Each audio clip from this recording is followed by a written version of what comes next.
Yeah, I'm thinking I'm back.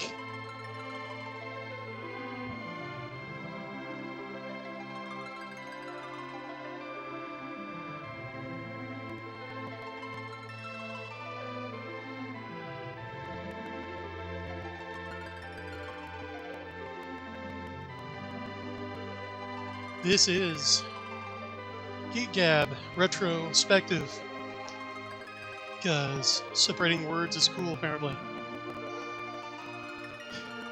I'm your host, Brian, and normally I write award-winning novels and edit best-selling authors, but I'm not going to be doing that tonight. Nope. Instead, tonight I'm going to invite you to join me on a journey to the early 90s, before AAA gaming sucked, before there were such things as hardcore and casual gamers. When games were about, heaven forfend, fun. Remember, fun? I almost didn't until I started watching my buddy, author David V. Stewart's series on Final Fantasy. And he was playing through all of these, and from the very, very start, I thought, I can't wait till it gets to 4, which is what this is. Never mind the background. Yes, chat, before DLC. Exactly. Unfortunately, David had to go out of town. He was unable to stream most of the first and second, third acts of the game. So that, well, you know what, I'm going to correct that, because he's playing the PS1 version, I believe, on his Vita. So, but I'm going to go back to the original North American version, which is Final Fantasy IV in Japan, Final Fantasy II here. So, for those who are unfamiliar with this game, and I see there are a few in chat, here's some fast facts. So, Final Fantasy II, aka Final Fantasy IV, released in 1991. It's notable for some firsts in gaming. It introduced the active time battle system that would become a feature in the next 5 Final Fantasy games. More importantly, it popularized epic character-based stories in video RPGs.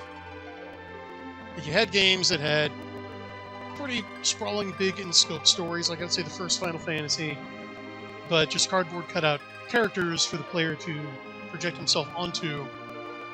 But Final Fantasy II was the first big game, at least in North America, to have a cast of fleshed out, well-rounded characters. Now, in many ways, you could say that Square attempted that with the actual Final Fantasy II, the NES game, that as of 1991 was Japanese only. And if you ask them today, they'll admit, yeah, they were basically ripping off a plot of Star Wars. Final Fantasy IV honestly does that as well, but it pulls it off better because it actually makes you care about these characters and their problems, even the villains, and oh boy, this game gives Part 6 a run for its money for the best villains in the series. You'll see what I mean. Yes, and I see chat talking about Chrono Trigger. Interesting thing about that is that Secret of Mana was almost Final Fantasy IV. And while in production, it had the project codename Chrono Trigger. So in a way, Secret of Mana, Chrono Trigger, and Final Fantasy IV all spring from the same seed, in a way. And it's a toss-up, but I'm going to go ahead and say this is the best of the bunch. It's made tons of best-of lists. Final Fantasy IV is not just one of the best Final Fantasies. It's not just one of the best JRPGs. It's one of the best video games of all time. And you don't have to take that from me. That's Famitsu, EGM, GameFAQs, several outlets. This game consistently makes their best of lists of all time.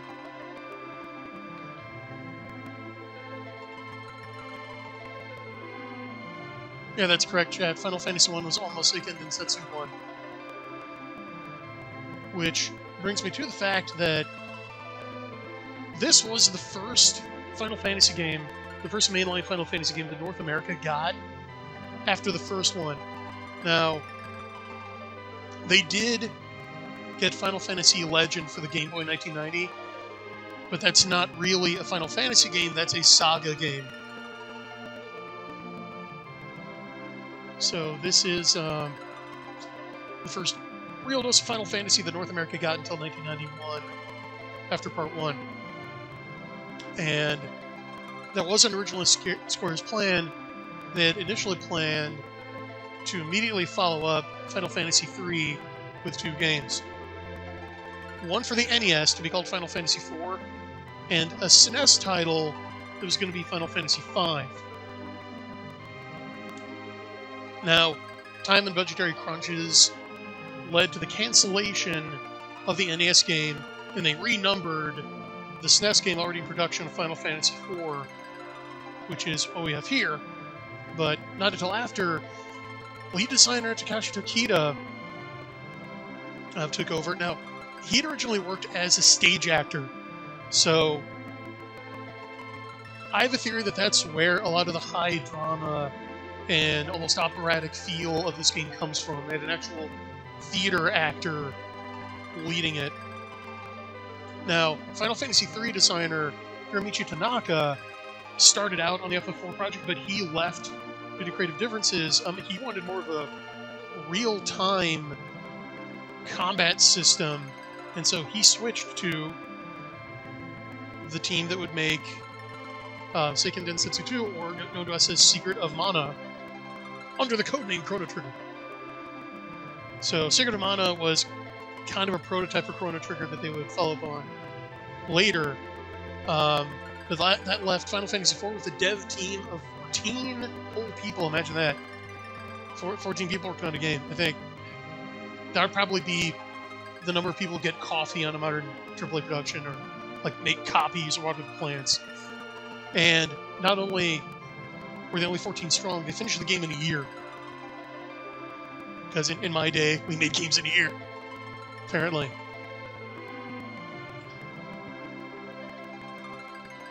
Now, preambles aside, let's get into the actual game. Now, I'm playing this on my original Super Nintendo hardware. So what you're seeing is a signal coming from a 30-year-old game system with an equally old cartridge. This is one of the first SNES games that I got, and it has not lost a step. So I want to show you guys this. You might find this interesting, just to prove my bona fides here. These are my save files going back decades, when I was first playing this game, and I'd revisit it every once in a while. But it's been a while, so I thought I'd revisit it now. So it just happens we got this convenient empty save down there, so I'm going to start a new game. Here we go.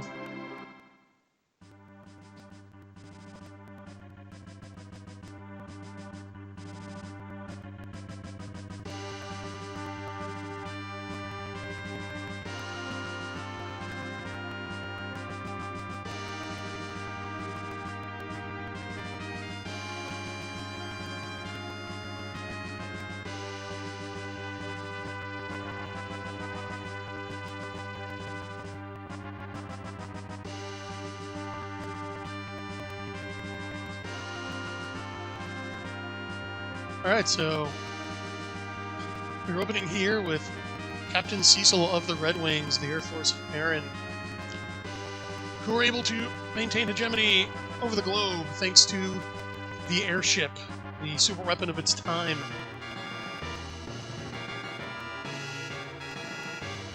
So we begin in medias res here. They're already in the middle position.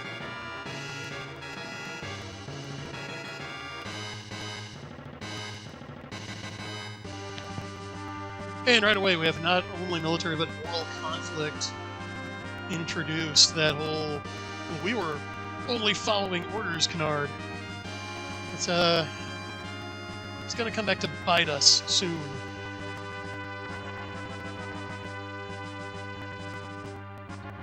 I'm going to let the dialogue boxes linger so that chat can keep up. But that's long enough.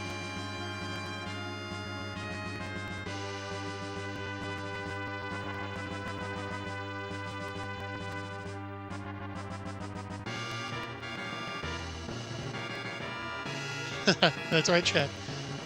We are the baddies.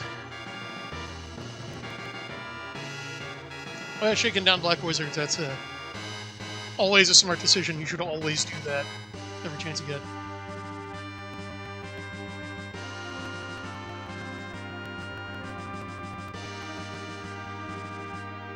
Although there's a White Wizard in there.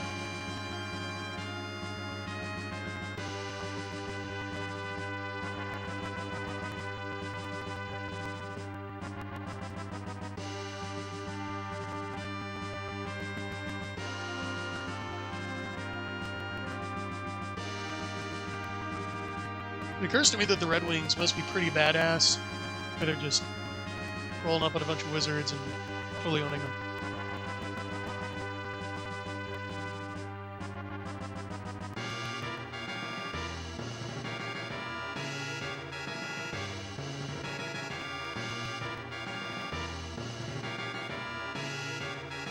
Ooh, shiny.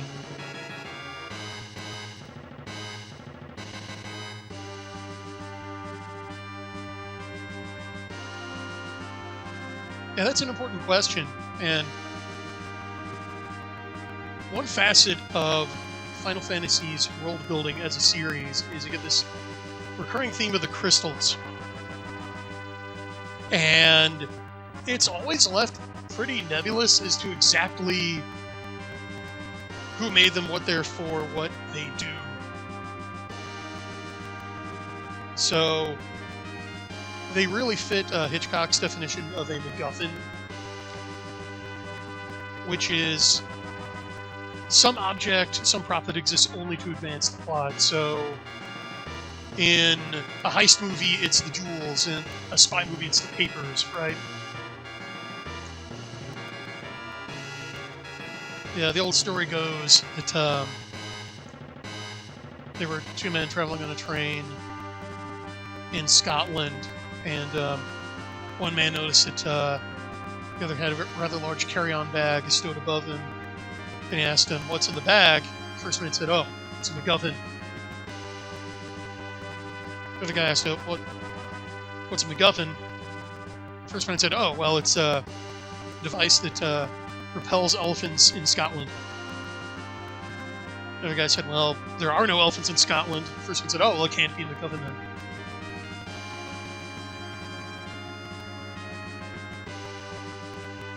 And that's not to throw shade to the crystals. They definitely have a mystique. They're definitely a mystical presence hanging over the game. It comes across more that they're a force beyond mortal comprehension rather than a poorly thought out plot device. They strike the right balance.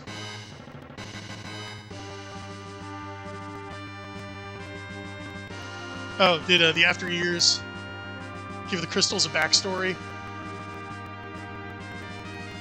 Yeah, that's dumb. And sorry, no, X-Death is not the best Final Fantasy villain because his name is X-Death.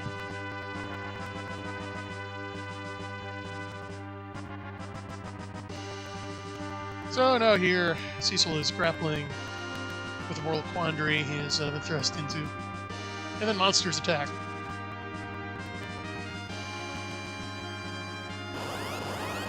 So this is really just a demo where they're showing off the combat system because it's on rails and not even holding the controller right now.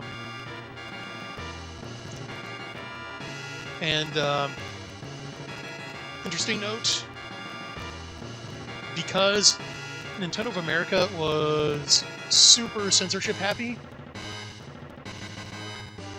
they did edit a lot of things in this game. Like, for example, Cecil being a Dark Knight really has minimal effect on his abilities in combat in the original version, as you may have seen if you watch David's streams. He has a special shadow ability where he can like shoot energy blasts out of his dark sword at the expense of his life. He does not have that here, and that's what was originally in this opening, these opening cutscenes, the opening battle scenes. So now they just have him demoing these spellcasting items instead.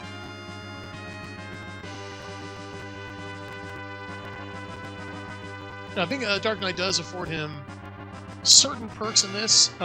He's the best swordsman in the game, and some of the dark swords have some cool abilities. Like the last one you get is Forple. For D&D nerds, it means it has a chance of scoring an auto kill.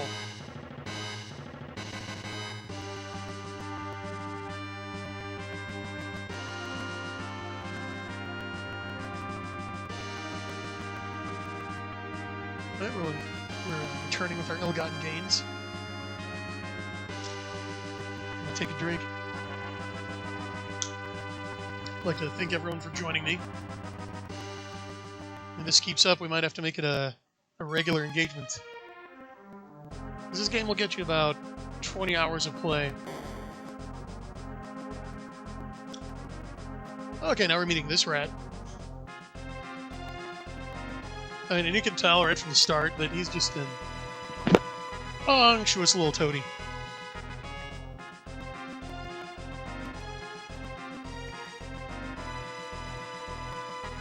So, another aspect of this game is the notorious Ted Woolsey translation, which I maintain is actually awesome. I mean, yeah, it's not word for word, but think of all the classic lines it has given us. Spoony Bard came from this. Was it fire? I will show you how.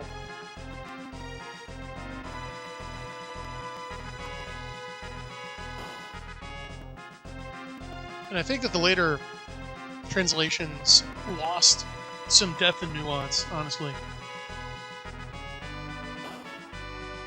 Anyway, it gets the idea across.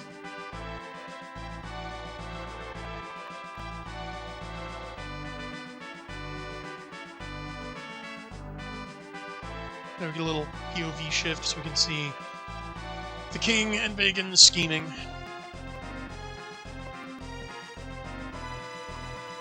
So everything would have been fine if this dude hadn't snitched.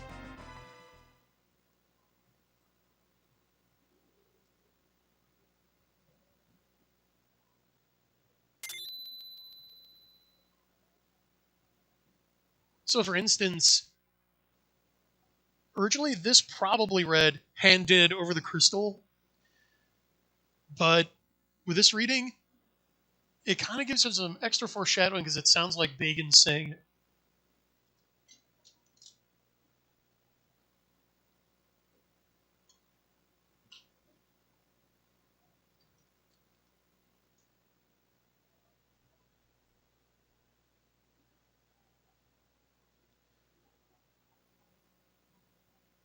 And it's amazing how they made a little 16-bit sprite like that convey a guilty conscience.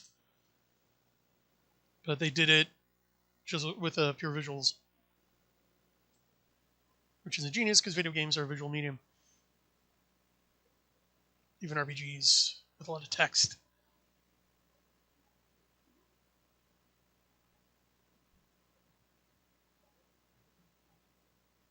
Oh, wow, chat. Yeah, starting with Final Fantasy X and then working back. That's got to be interesting. Because I really dig 10. I know that takes a lot of flack nowadays.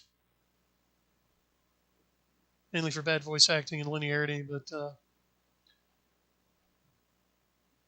how do you hate a game that lampoons a whole society based on sports ball?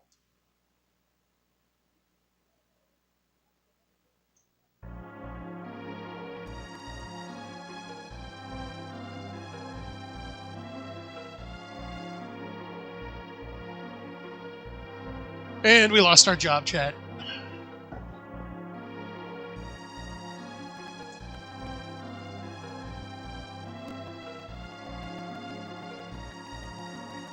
I mean, that's one of the perils of the monarchy. There's no perfect system, and it might be the most stable, but I mean, at least you know who's in charge, and you cross him at your peril.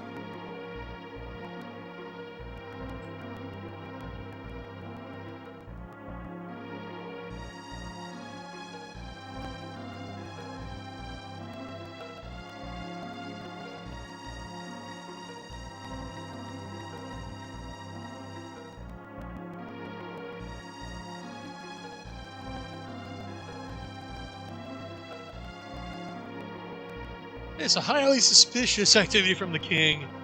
It's like, thank you. Okay, hand the thing you stole over. Okay, you're fired. Oh, but on your way out, here, play bike courier for me. Deliver this. I got this thing I need delivered in this. Village in the middle of nowhere.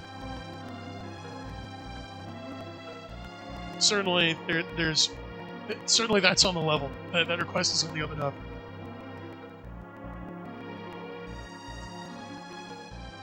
A lot of people say the main arc of this game is Cecil going from dark to light, but really, I think it's just him getting a clue and learning some social awareness.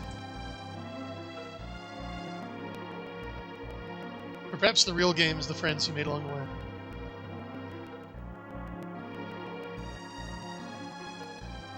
way. Kine. How could we overlook him? This guy. This guy is just a walking bundle of dramatic tension. I love it. So even here, you kind of get the sense of a subdued rivalry of Kine being slightly jealous of Cecil, slightly envious. And I was giving this little tutorial. Like, this was basically all you got back in the day. Just, we're going to tell you the controls. Alright, now go have fun. And yeah, the famous talk to everyone tip of every RPG. Okay. He's gone, chat. Our training wheels are off. It's just us. Alone in this big new world.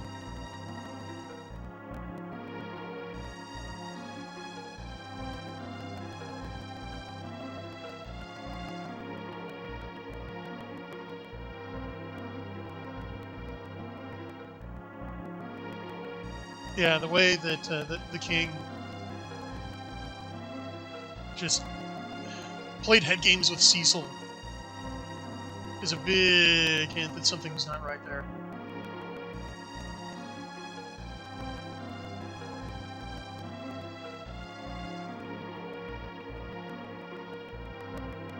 Oh yeah, I fully plan to break this game. All right, let's get started. I can't wait to show you the carnival of exploitable glitches.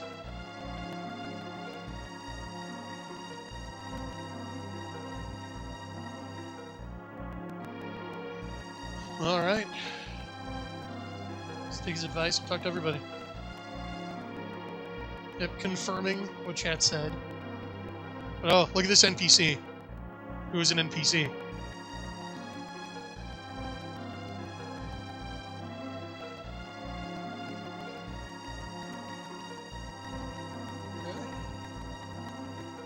Directions. And yeah, this guy's right. We're quite the dynamic duo. Here's Kine again. Oh, stop that! Fishing for sympathy. Alright, so now we learn that the king commanded Cecil to master the Dark Sword. See, there's his obtuseness showing through his naivete. Like, hey, I know. Why don't you learn the Dark Sword to defend the innocent? Certainly never to rob. But, oh, Oh, look, chat. It's my co-host, Dornall. Yeah, I can start over. I'm not going to. Oh. I do not know the mist skip. I know the sealed cave skip, which we're gonna do. What's the mist skip? Please enlighten me.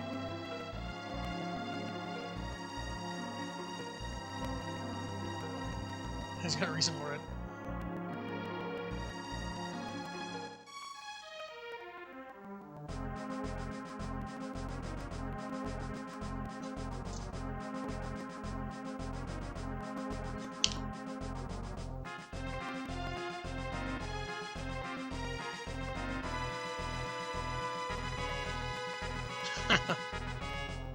That's cute. I'll tell you what. Let's check out our main man's character sheet. I love that character art. Yeah, that's not evil at all. It's not menacing in the least.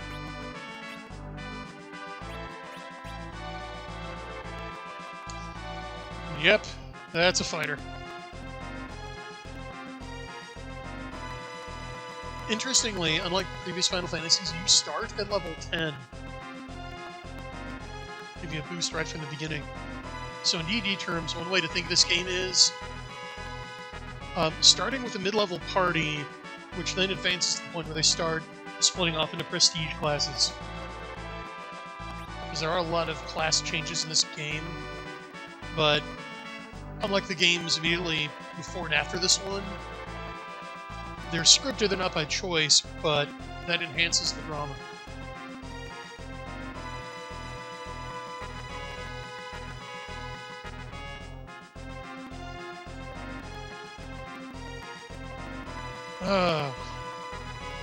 Back to the drawing board, Mage.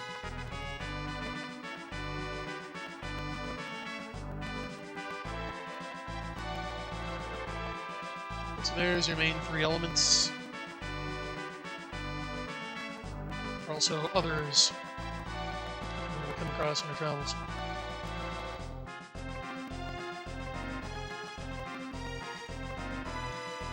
Oh, okay. Alright, and here's the verbal introduction of main girl. This gets interesting real soon.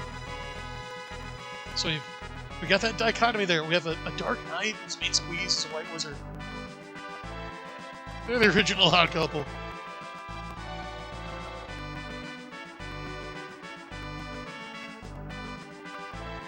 And perhaps he's smoking bath salts. Is that her name? Yeah, so also, this game uses a simplified naming convention for like items and spells. So it's just Cure 1, Cure 2, Cure 3, Cure 4. Same thing with the fires, the ice, the lightning. They don't do like the Blizzaga thing. I don't know exactly which Final Fantasy game introduced that to the West. It might have been 7. But yeah, I think part of it is also the storage limitations of the cartridge.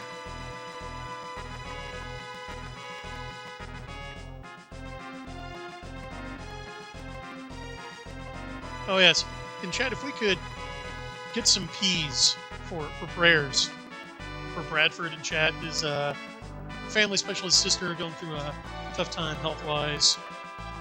If you're the kind that gets down on his knees, consider putting in a word for him. Big man upstairs, thanks.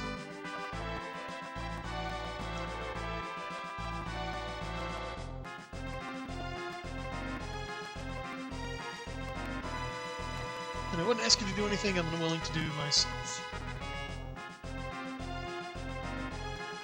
Alright, want to get some treasure. Let's get some treasure. This is a great example of conveyance. So this tells you to look out for this kind of setup later.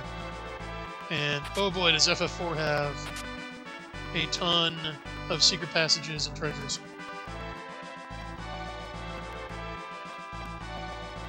It's really lousy with them.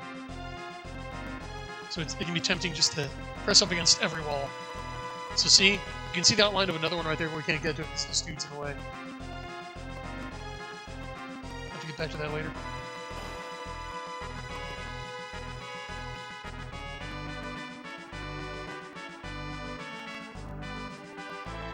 And taking naps is the official grooming past that.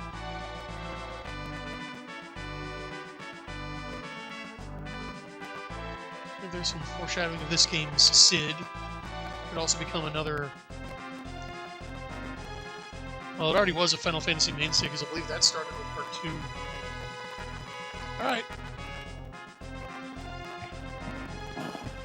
So the way is shut in this direction. Oh, we've seen some more of the castle, met some people. That's been cool. Let's head back the other way.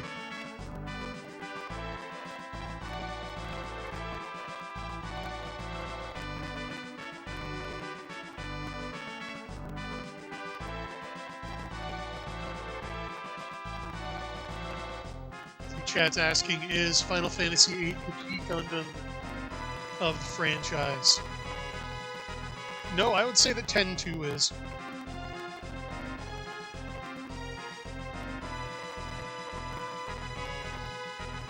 Or 7. Here it is. Enter love interest. Oh, look at that chat. She spends all day just wringing her hands worrying about us, pacing back and forth.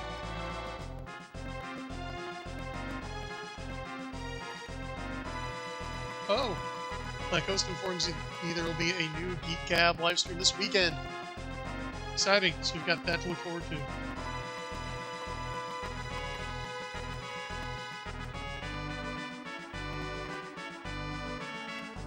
Yes, I also like Final Fantasy VIII chat.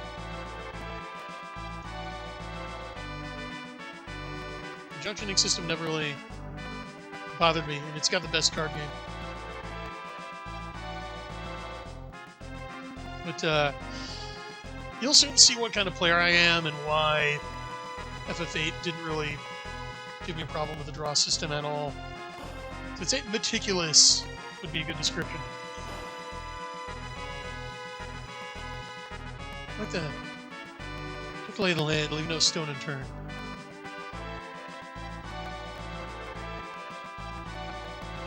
Oh no, we have mages in cages. It's the Meiji Keiji. They took their spell books and staves and rods and whatnot.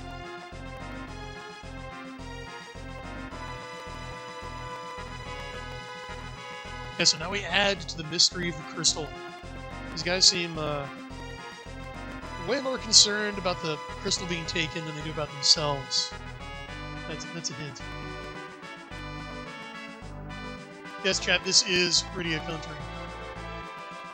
And that country is probably actually Lydia. But I'm gonna stick to the traditional pronunciation. Alright, here's this game's Sid. Let's have a chat with him.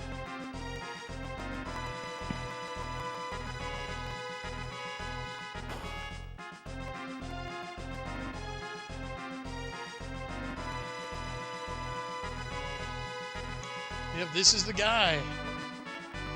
He's the Werner von Braun of Baron, if you will. He's the linchpin of their military. This is why they're a world superpower.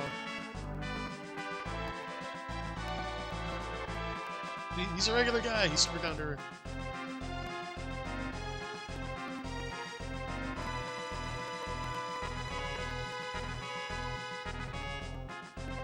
Alright, so here we have two characters, one of whom was told to master an evil sword,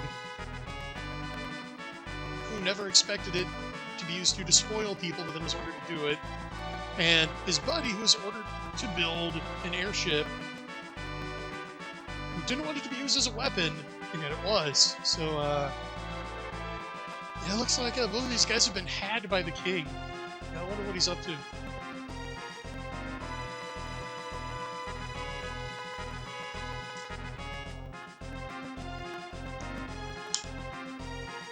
I love that. That is concise dialogue. So we learn all about Sid. We learn he built the airships.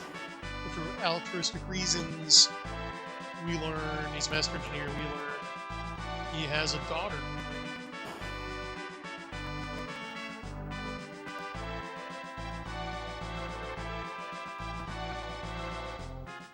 And we have our third napping character.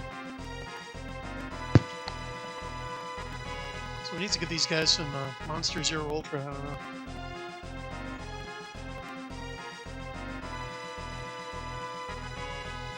What? It's always in the last place you look.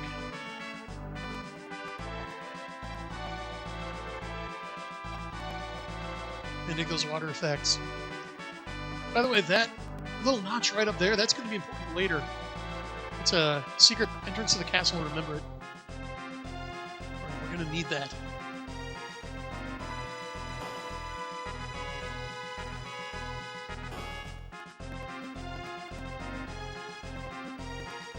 Alright, and let the search for secret doors begin. Okay. They put them in really sneaky places. Like never just straight up or down, but usually on a left or right wall.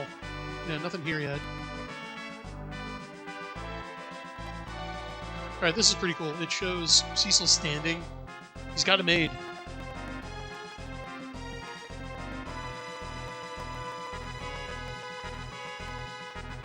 So, even though he was removed from his command, he still got a servant. And probably a reserved parking space. So it's not all bad.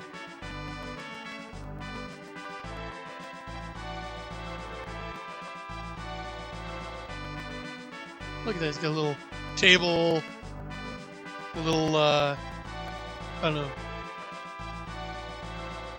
vodka or something, nothing. Forget the atrocities he's committed. Right now the nightmares begin. What do you do when the dreams come, Jack?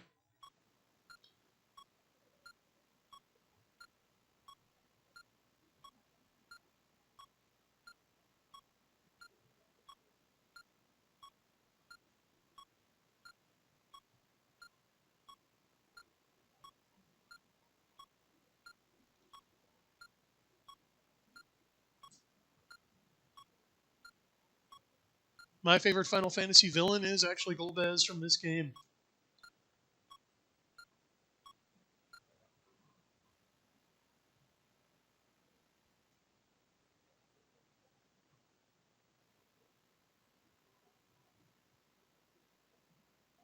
You can make an argument about Kefka, but there's just something about him that's inherently non-threatening.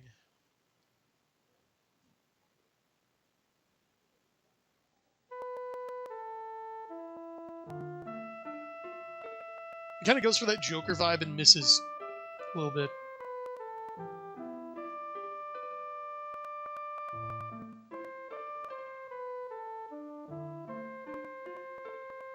See, so let's have a talk about our relationship. You seem distant.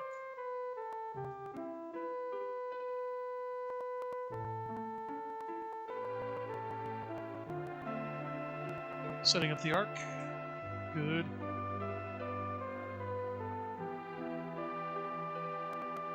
Ooh. Are you gonna take that, bro?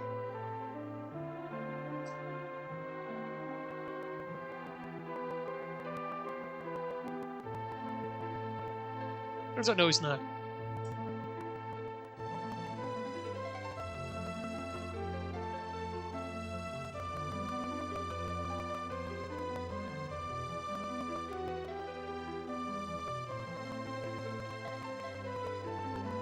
See, a contemporary current year player or even game dev would ask, well, wait, why don't you just take the White Wizard along? And that's probably because that person would have no grounding in the pulse.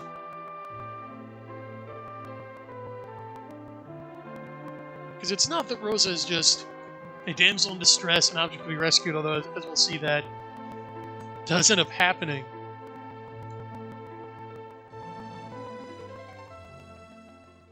But it's about the fundamental male-female relationship. She wants him to preside over their relationship. She wants him to get it. She wants him to be strong and lead.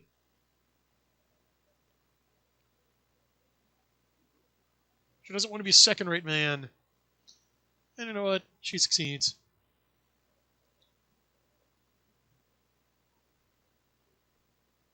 That's right, hashtag Void Gang. Because that's really the only universally agreed upon evil. So it seems like Japanese devs just have to stick to that. So, okay. Here comes the best opening ever. I'm just going to let it roll.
Oh, that was a big ellipsis, Chad. So a couple things we learned here. One, there are 2 moons. 2, monsters are increasing, which is just the go-to looming threat in pretty much every RPG of this era. Oh, there are more monsters now. Which raises the question, why? And then they end with that lovely line about the crystal, which again just reinforces the mythos. Reinforces that overarching mystery, leaves you with a question. It's kind of haunting in a way. Speaking of which, check out this overworld music. Love it. It seems to be Uematsu playing with the town theme of Final Fantasy I. There's certain movements that are similar. And I have to ask David Stewart about that. So, even though we are to head to the Village of Mist, I'm going to head back to the town. So we can see Cecil and Kine. Alright, he's just got iron equipment and a basic spear. Man, look how fast and smooth those boxes move, though. You just cannot replicate this on an optical-based system. Or emulation. Brilliant. Which one do I have? Okay. There we go, got a gear potion right off the bat.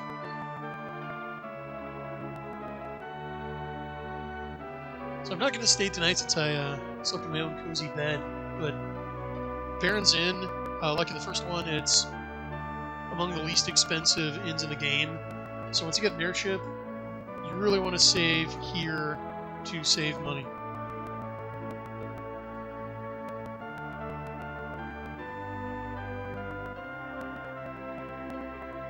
So yeah, the Brownian economy is good. They're hiring. Business is booming. So check these. What? Make your potion. Okay, and it did automatically put them together. Sometimes it doesn't do that. The inventory management in Final Fantasy IV is definitely above the previous ones. It's easier to manage, but it's still a bit primitive compared to later. You'll see. By the way, when kids point out something about you, like a negative visual trait, like you look scary or something, they're probably telling the truth. You might want to think about that. So, okay, remember earlier in the castle when we had a similar outline of the door, but then we had a switch? Now let's do the Billy Peltzer thing and check these swords. Oh, look at that, a secret.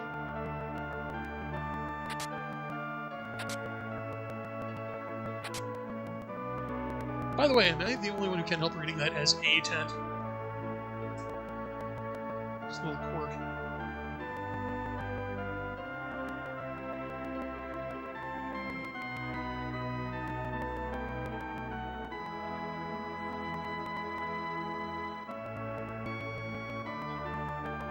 Yes, chiptune music is beautiful, I agree.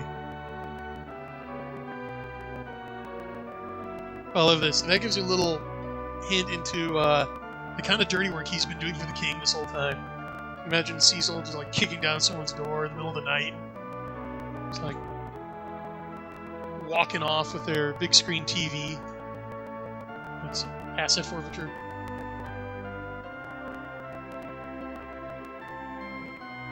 I suppose the question is it better to be loved or feared? Man, look at this. I've got my own servant, I'm getting free drinks. Starting Night thing isn't so bad. And this is after getting fired.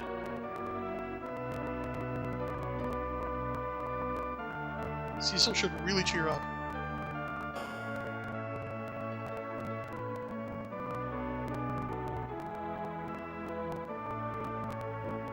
Oh, that's right. And here's the House O tutorials.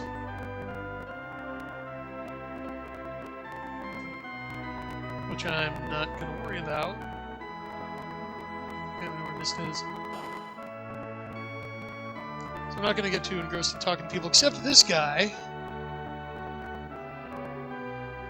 So there's an naming way. You can change your character's names. I'm not going to. You find him in various spots throughout the world. These guys are really just going to tell you basic stuff about the game engine. Which I know, in which we will see as we go along.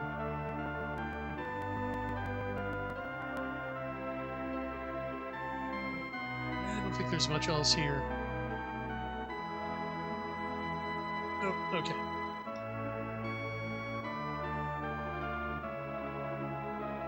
Again, thanks to everyone for stopping by. And a pretty full chat here. Pretty lively.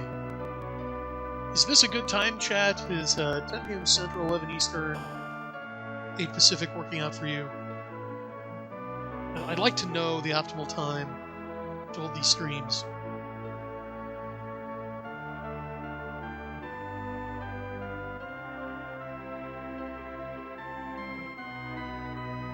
Yeah, the naming ways would be awesome in future games.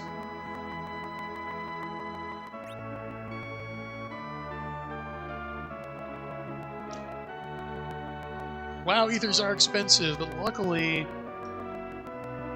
I don't have any magic users now, though we will be fixing that.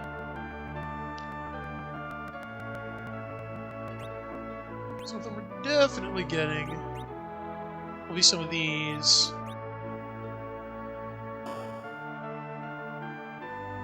Not quite yet.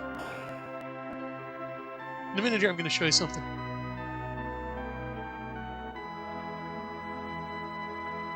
So this does kind of raise a question of why Baron sent the Red Wings to my city instead of just taking the teleportation chamber they have, but it's probably because they could move a larger force with the airships.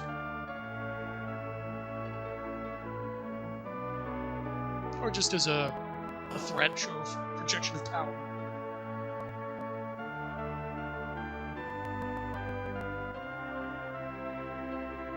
But yeah, take care, Catholic Lancer. Thanks for stopping by.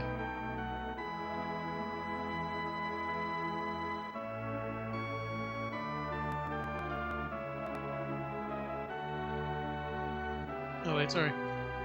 Give you some more time for that one. Why indeed. And there we go. There's direct Star Wars reference. And this came out back when the Star Wars movies were hardly a glint in anyone's eye. Like, the prequels weren't even a glint in anyone's eye. The original trilogy was, oh yeah, those cool movies that come on USA Network every Thanksgiving, 4th of July, right? And the EU was just getting kicked off in the books. Like, I believe 91 was the year that Heir to the Empire came out. But we could already see Star Wars international reach. Yet another napping character. You notice something new in every playthrough.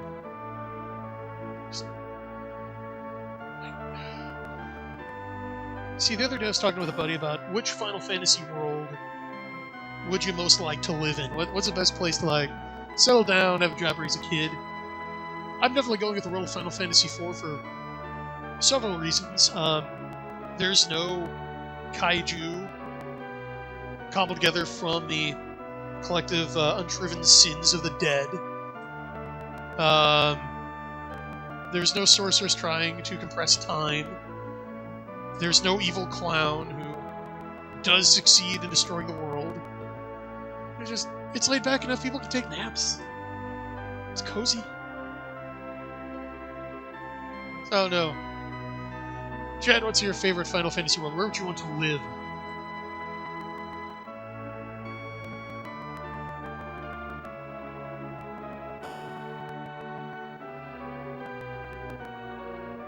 I'm just kind of being cozy, just walking around town. Future in-law. Oh, tension with the future in-laws. Oof.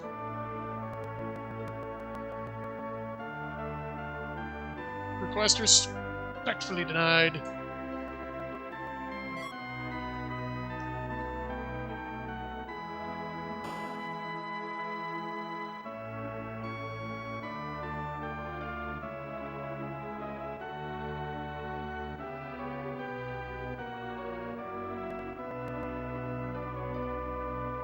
Yeah, again, the problem with Crusade is kaiju attacks. So I don't know. Alright, here we go. It's time for a treat chat. Here's our first answer.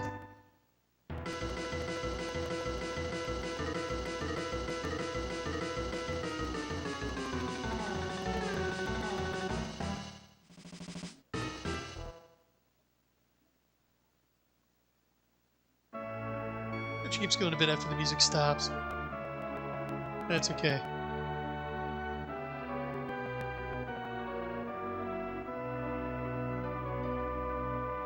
Alright, here comes another secret. So if you wait around here, just tap in the A button. Find a couple of hidden chests. I think that's it. We got 2 A-tents.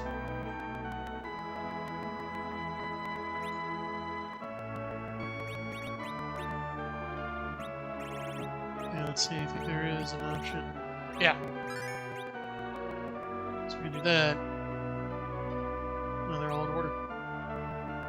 Then we got a super expensive ether. Definitely be holding on to that. But, I think it's time to get into some of the fun glitches here, shall we? So, I'm going to need a little more money. And luckily, I've already made some money. Yeah, let me actually check something here. That's what our most valuable equipment is.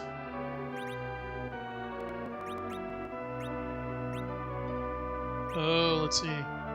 Oh, they thought of it already. You can't sell weapons and armor at the item shop. You need a weapon shop.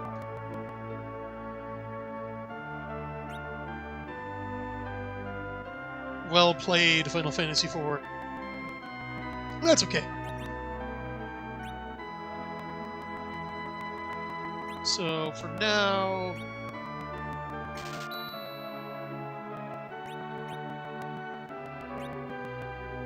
I think I'm okay on cures. Contemplating that second life potion. Nah, leave some money in reserve. I think I'm done here.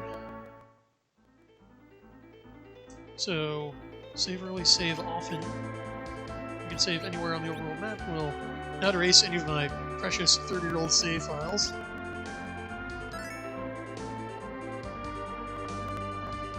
And it's as simple as that. God, I love cartridges. So, okay. On the way to Mist, I'm going to try to show you a trick here. So first of all, let's use faster. Alright. So he goes first. Let's see if we can kill him with one hit. Yes, you can. And Cecil. Yes, you can. Okay. So, can't actually see the ATB gauge. I need to go to the back end and adjust some stuff. I'll try to wait until both of them connect. Okay. So Cecil's meter should be pretty full now.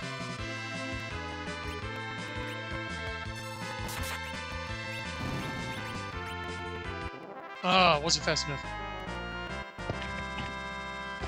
That's okay, we still have the potion.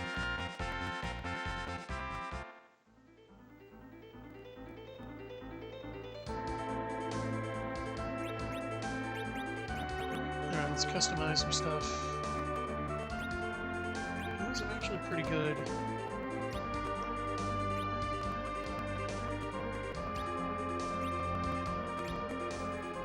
I'm actually liking that. Okay.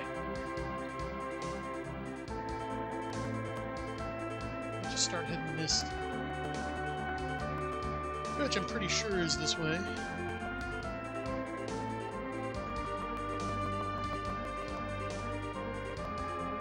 Yes, it is.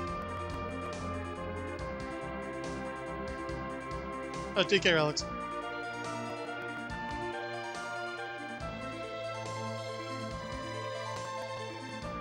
Alright.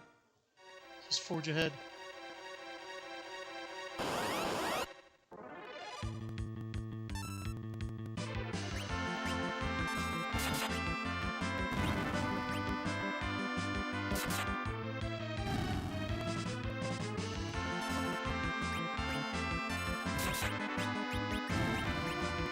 Ah, using it on myself.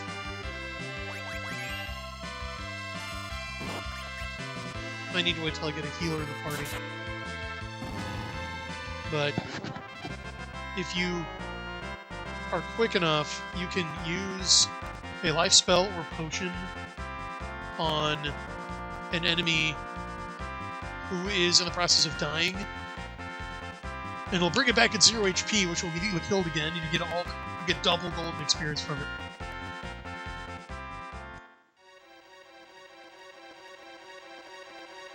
I'm gonna have to practice that. And we're gonna use it.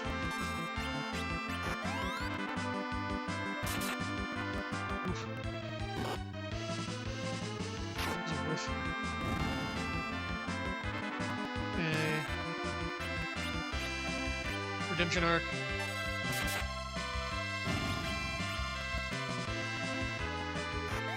So I believe a jump doubles Kind's base damage.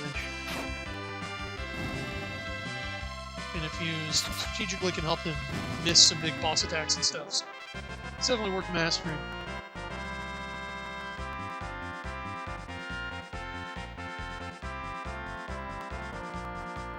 Yeah, jump can be a bit confusing.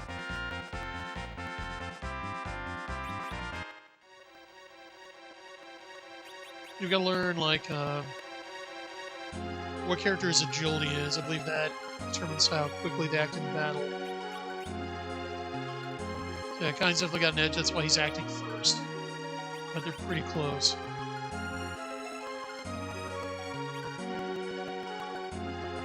So yeah, we're pretty good. good shape.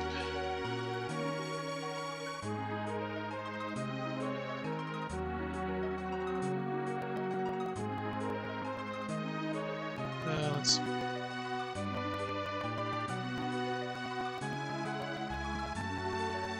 All right.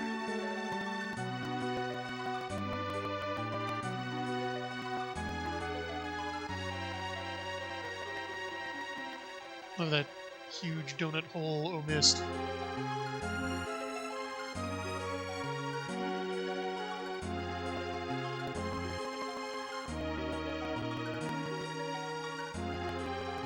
Ooh, ominous. Should we listen? Didn't think so.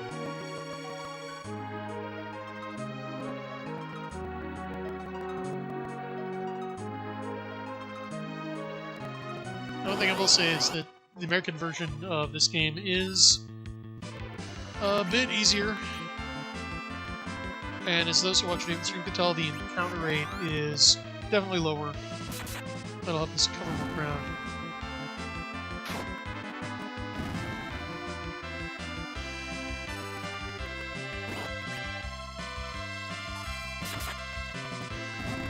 And unlike in previous installments, the enemies do not wait for you.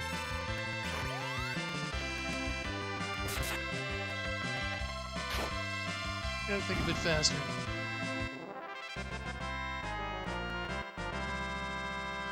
Oh, have a good night, Ardenon. Thanks for stopping by.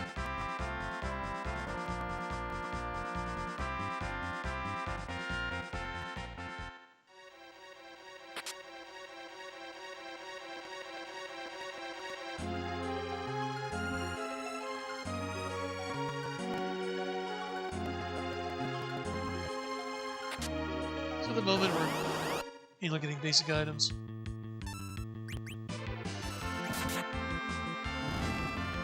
I'm just gonna button mash A to murder these guys.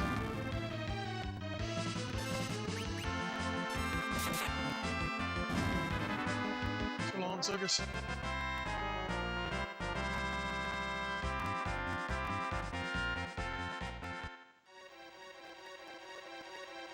Oh wow, gun blades were historically real. No, I'd heard rumors to that effect.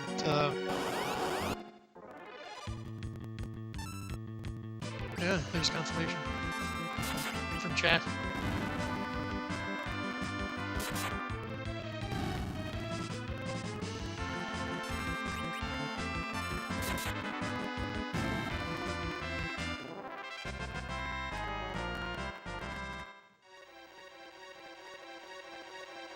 Okay.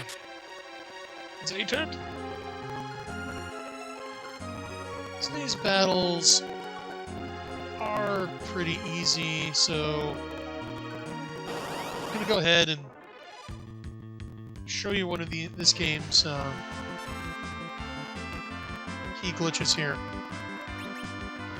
So let's say I don't want one dark sword. I'd rather have two. So we find a blank space, the item list, select it, go up to the sword that's equipped, select it to unequip it, and then we run. And yes, I didn't lose any money. So now, go back to equipping, select the hand, the shadow sword was in. It says there's only one. Oh wait! No! Must have miscounted. There are two. And yes, they do split off, and you can do that every time. So guess how we'll be making money, chat? Because you can do that with any weapon or shield.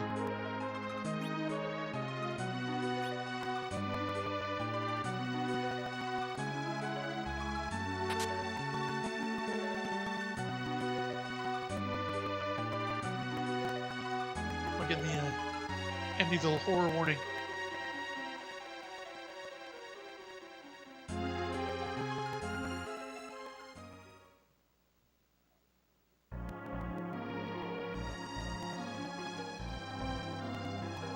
I love the juxtaposition of this kind of melancholy music with the threat. to get it gives a sense of desperation.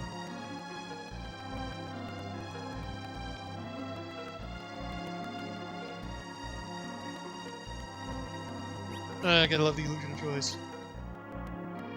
I've got a white wizard to impress.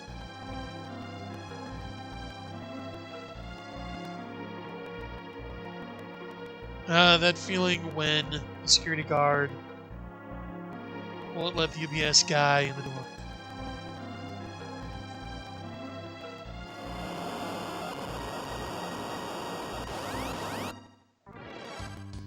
Alright, first boss fight.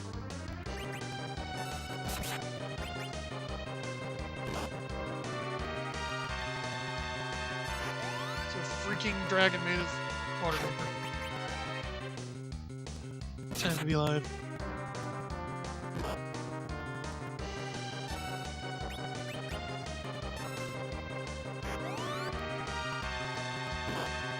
Yes, chat. The copying trick comes in really handy when you can have Edge throw infinite Excaliburs. The enemies really do not like that. Uh-oh. I think chat was talking about this earlier. Because if you hit it when it's missed, it counters, and you can't do any damage. So just gonna wait it out.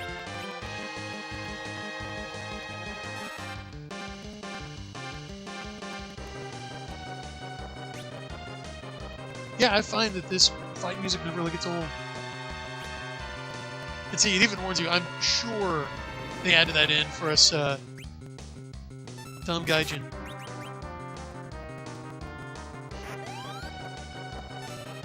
Dragon warns you, okay, I'm reconstituting myself, get ready to beat me up with your swords. Okay, will do, Dragon.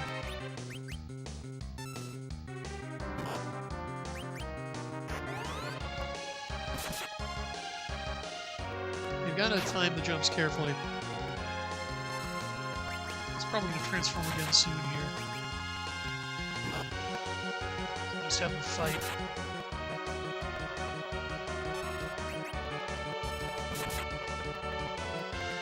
Yeah.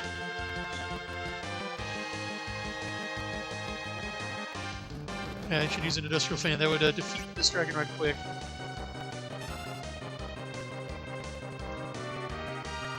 Oh, no chat. While there are not... Well... I take that back. There are kaiju. There's Leviathan, and I don't know how big Bahamut is, but it might qualify. But there are giant mecha. This is a mecha game.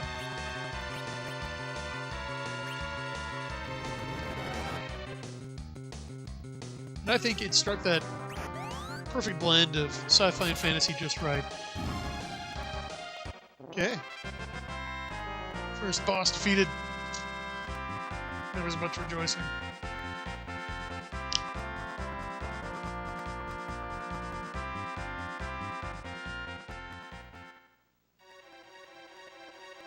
Alright. Take a quick break to look at chat, make sure I didn't miss anything.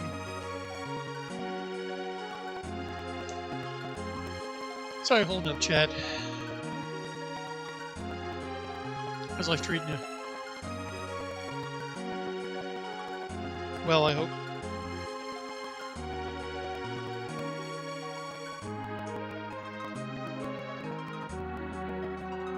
Okay.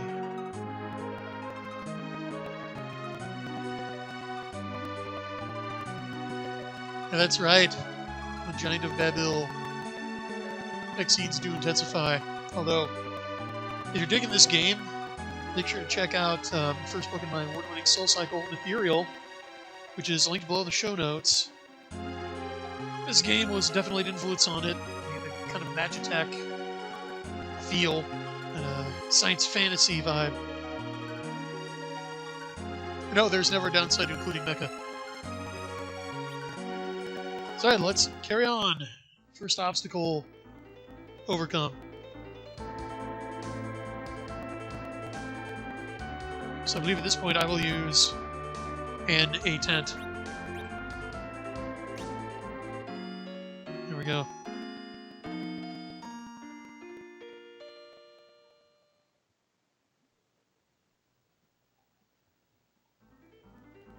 Ah, Rise and Shine Sailor.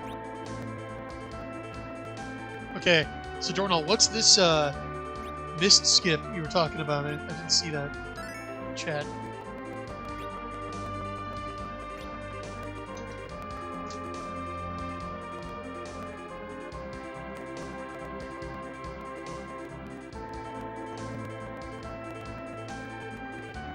Look that up.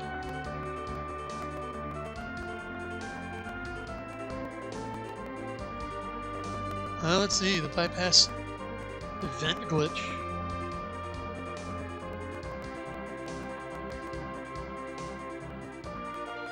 Oh, while moving on the world map in the SNES version, if the player presses X very quickly, the player can enter the menu of the characters in mid-transition. If the player then uses a 10, the game's collision detection is off by a tile by the time normal gameplay resumes. Then, if the player saves, the game resets it. The game's collision detection will be off by another tile, allowing the player to bypass the Town of Mist altogether. With this glitch, it is possible to avoid visiting the Town of Mist when Cecil and Kine are meant to be delivering a package there at the beginning of the game. By skipping this, Kine does not leave the party and Cecil never meets Rydia. Well, why in the world would you want to do that? I mean, she's really the main attraction. Honestly, that is, I do love that in theory. It's a perfect example of what's possible on this old hardware.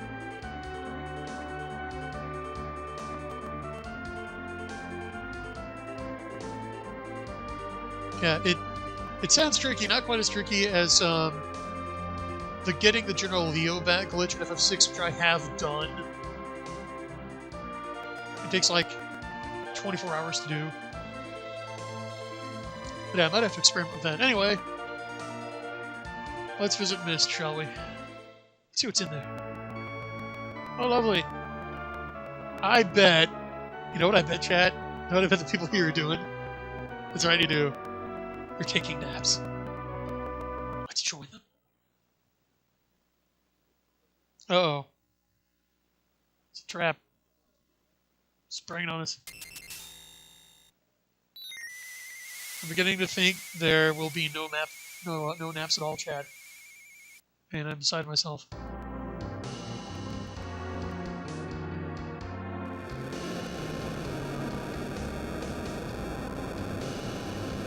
Yes, F's in chat for the Village Mist. It's a nice place.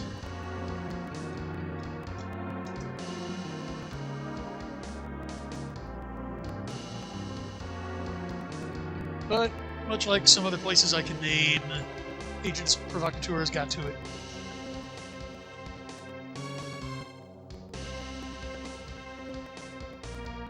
Oh, that's how you know you screwed up.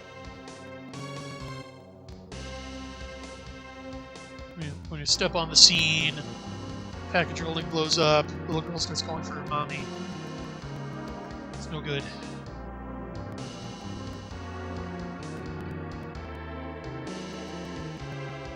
So, interesting game mechanic introduced here, which is when a summoner's summon monster dies, it kills the summoner. They never really get back to that, but it would be interesting to explore.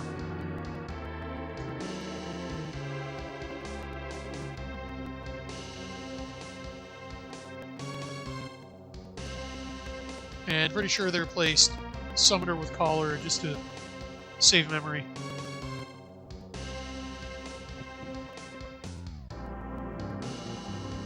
Big oops.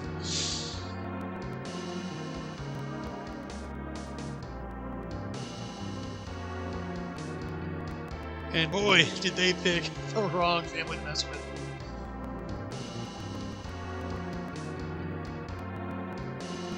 Oh, good point from chat. This is arguably why Rydia summons will stay on for a single attack. Yeah, well there you go. She's smartened up. Because we know she has another magical aversion. Due to this, it takes her a long time to get over her fear of fire, and she doesn't learn fire magic for quite a while. So then you could say that, yeah, psychologically, she only ever summons her monsters for one round and then pulls them back. Because it's a superior experience. look at that. Guys being all hardcore. Gotta kill the kid. This is where you first get a hint that all is not well with Kyne either.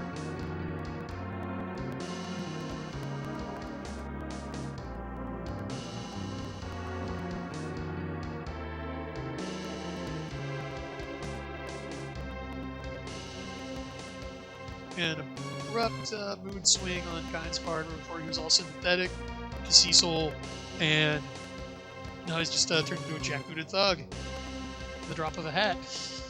Again, that's not bad writing, that's foreshadowing. It's a hint.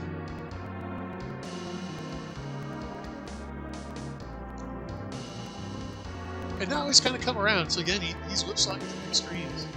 Might not be the most stable guy.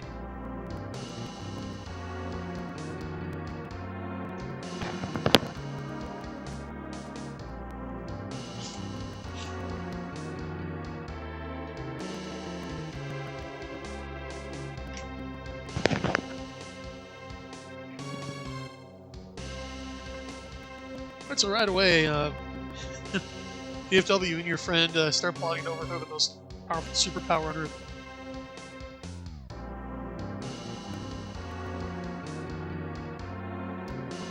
So see, again, you've got the theme of rebelling against the evil empire, but here we get to see it formed. All the while, like, picture Radia standing right there, listening to these two guys talk politics, while her mom lies dead. I mean, this alone is probably what drives over the edge for what comes next.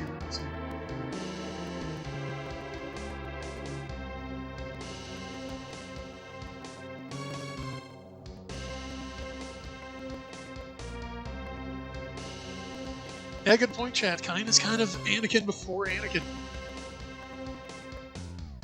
Would be a good fight.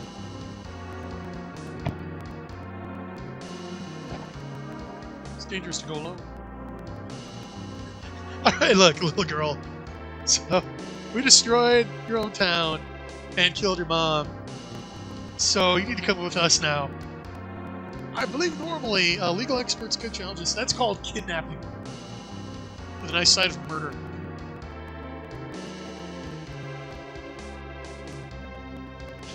Get her! That's your plan? Oh, they have no idea what they're messing with.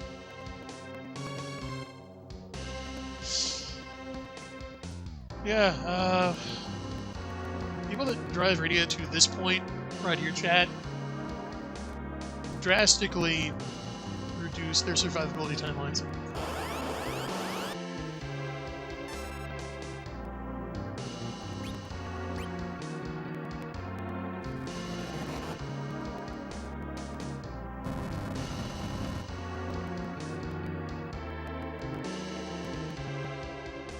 Oh, but that's not all.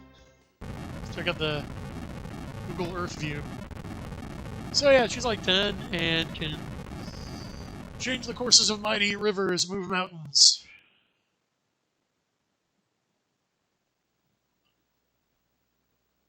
This is probably why they never directly pair summoning with black magic in future Final Fantasies. I mean, like, with the Sphere Go to the License Board, you can teach summoning in white magic, or in black magic to the same characters, but it's harder. Radia starts out with both.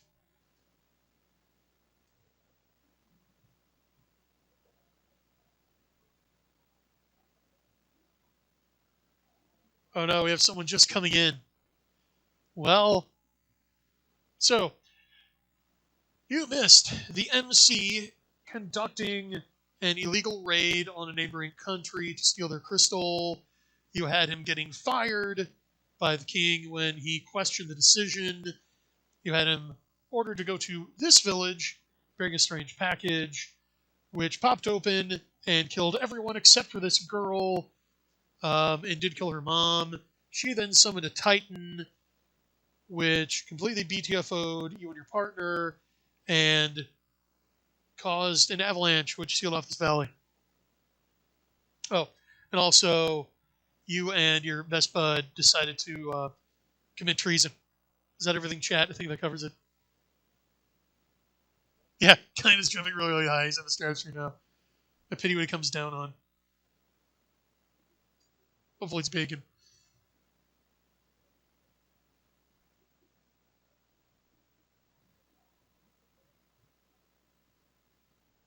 He's all tuckered out from all the fire and murder. Geography rescaping. So, we just got here. There used to be a pass. This little girl destroyed it. Oh, wait, she's not in my party yet. Is she an item? That'd be like. Right now.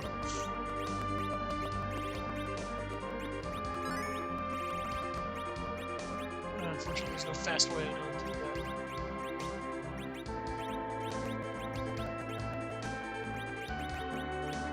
There's all the Kyritos over there.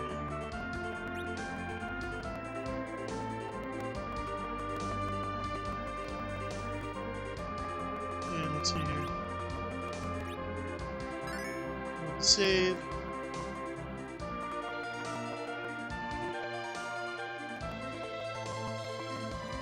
Yes, Chad, that's exactly what Cecil and Kine just did. Red Village.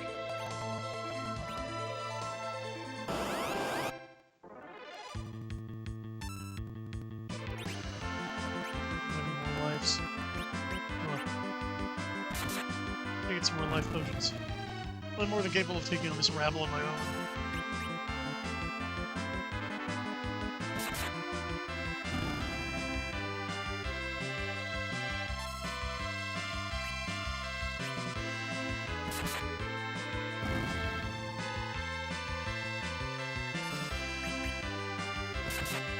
Yeah, is that chat? Yeah, the entire mountain range collapses on Cecil and he loses a third of his HP. Yeah, I mean, well, that was the early 90s anime aesthetic, right? I mean, look at Dragon Ball Z. Even something like Bastard. Like, I'm a normal guy. I'm taking, like, 5 kilotons to the face. And, like, it's giving me a cut lip. What are you gonna do?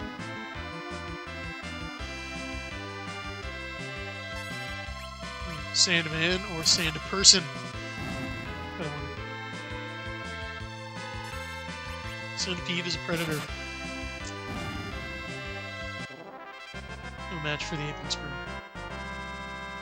That's us.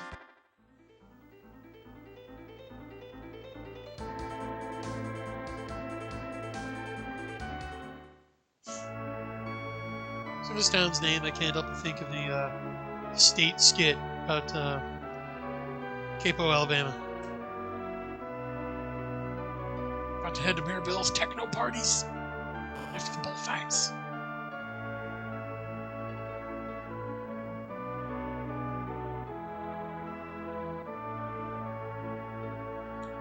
We're the right neighborly around here.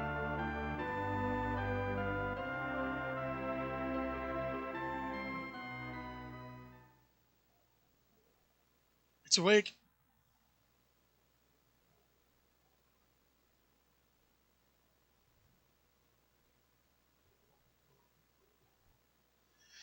Alright, here's the first glimmers of Cecil's redemption.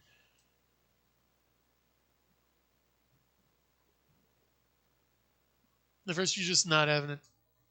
Whole world completely turned upside down. I would not be sleeping really in the same building with her. That's what she did. That's what he did. She's have to knife you in your sleep. But she can equip those.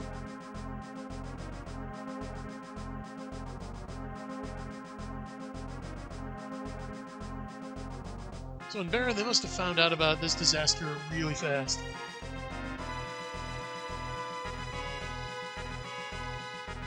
Well, so that explains the bombs in the package.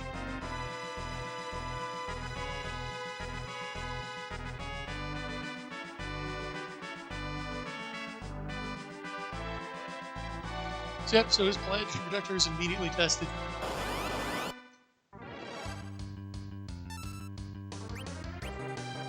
Let's pick up the small fry first.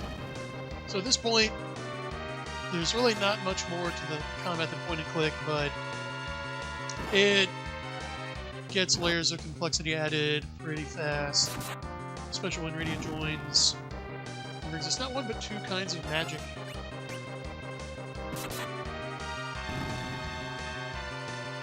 Now I'm just gonna hit him with my sword.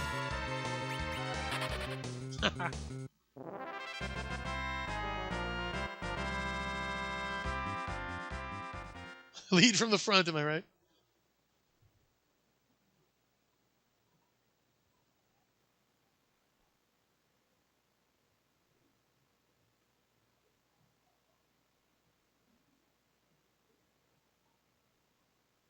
That's right, chat. Cecil does not fear Shai Hulud. He's got that going for him.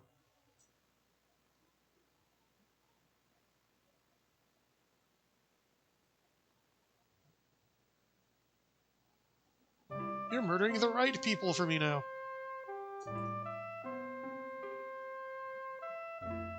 The king might have had a point. Just saying. How can you say that the king of Baron did nothing wrong? I don't know if I go that far. But I mean, look, if there's a village of people who can reshape, like whose kids can reshape mountain ranges, maybe we better keep tabs on them.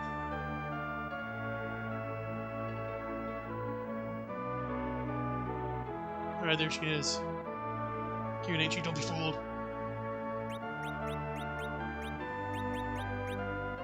And we're going to the back row.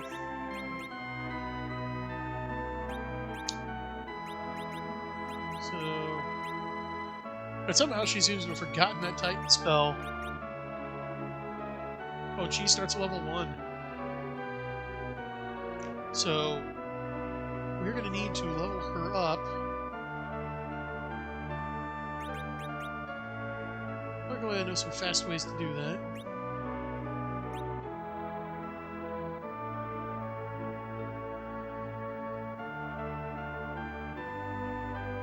Ah!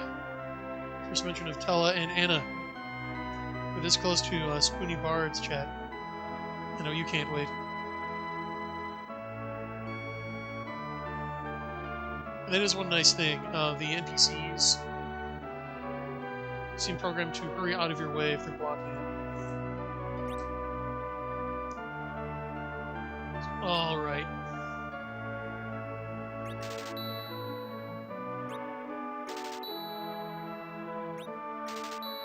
Oh. I think I can finally get to a weapon shop. I think I can. Yeah. In which case, okay, we just blew this wide open. Let's see. Yeah, they're gonna give me 350 for one shadow.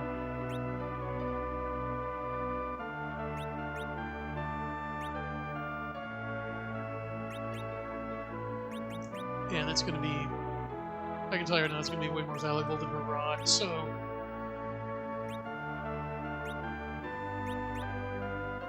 Unfortunately, it does not tell you if a piece of equipment is better than what a character currently is equipped. So you just gotta look.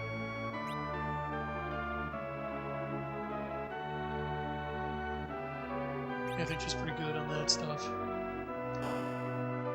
But yeah. Okay, this opens up all manner of intriguing possibilities.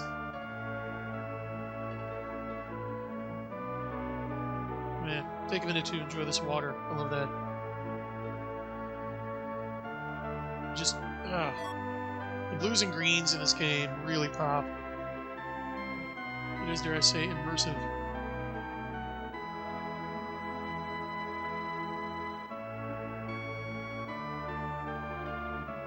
Oh, I wonder what kind of bard.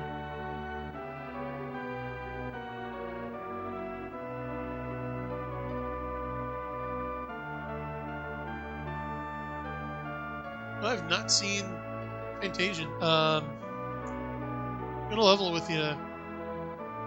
The newest piece of gaming hardware I have is a PS2. Because that's pretty much where I said, okay, I'm good. And I stopped.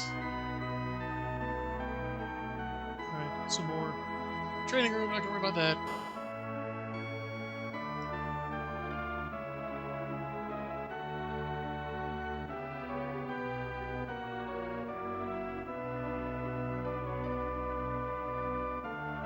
More foreshadowing.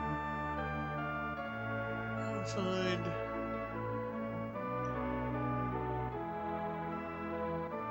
weapon shop, but perhaps they do not have one. Oh, there it is. Just tucked away in the corner. Okay.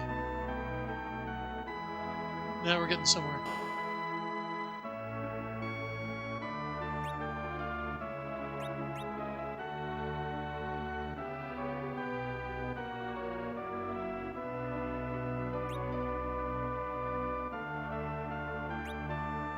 I'm not gonna worry about this stuff. Okay.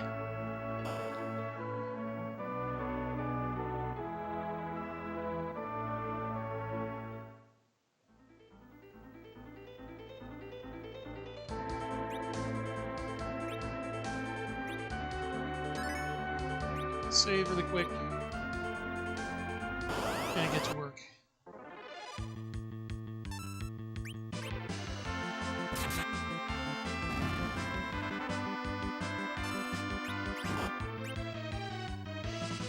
No, she's got nothing.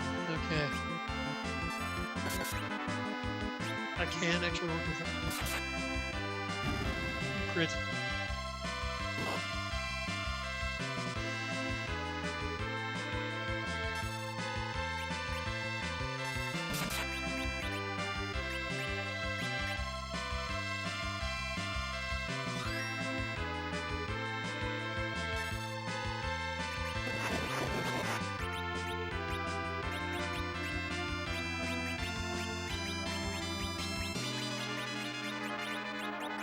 Oh, I can't combine them in this menu. Okay. That's alright.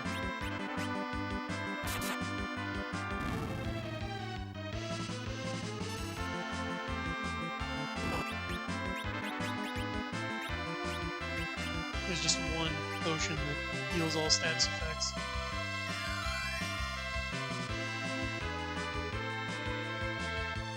Okay.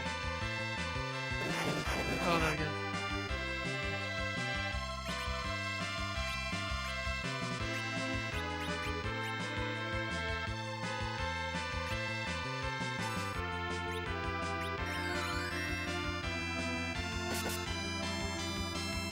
Yeah, she needs more. So, okay. Yep. Doing this.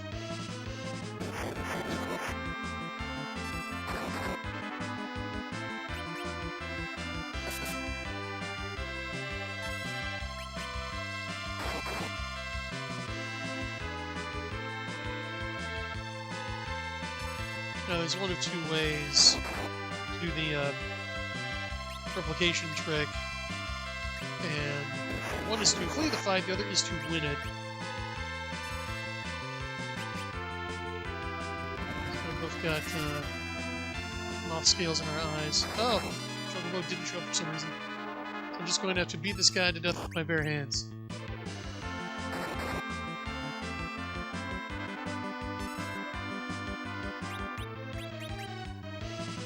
Okay.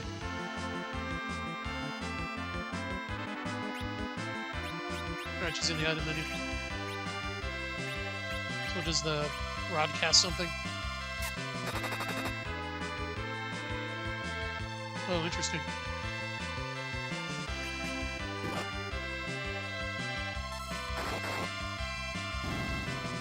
Oh, thank you, chat. So learn something new. That's handy. Oh, there we go. So she learns Ice 1 first. And Cure 1.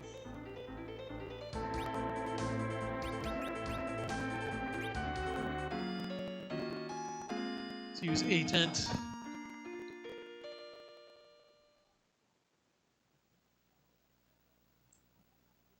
Hello.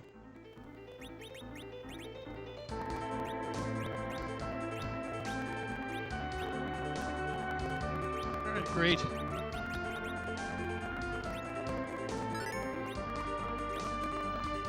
now that I know about the rod thing, this is going to be easier.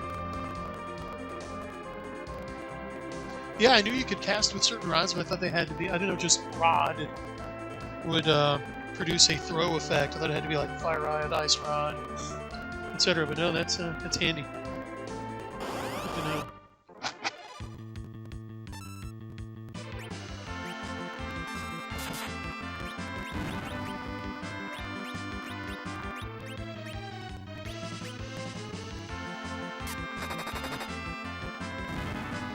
I don't wonder what's happening there.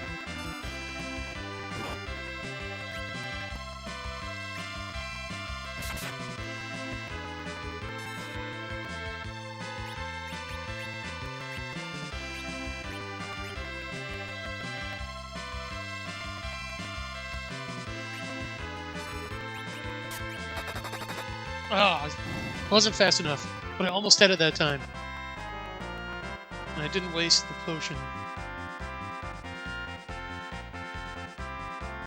He's leveling up pretty fast.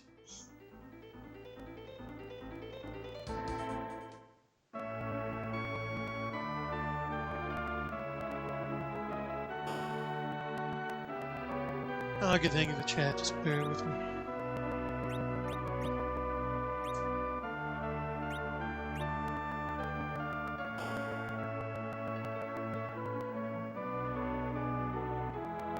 I think the inn had the item shop.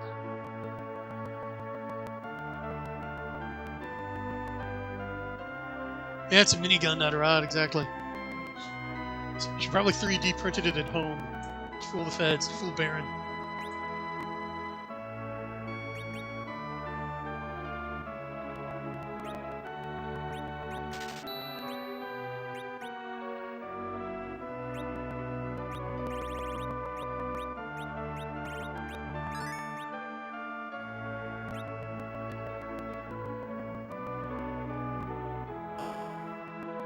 Okay. Moving right along. Said where to go.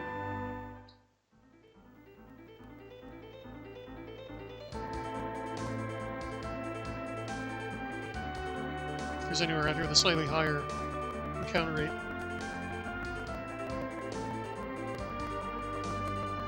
Yeah, there's really only grassland around here, so I think the desert is going to be the best bet still.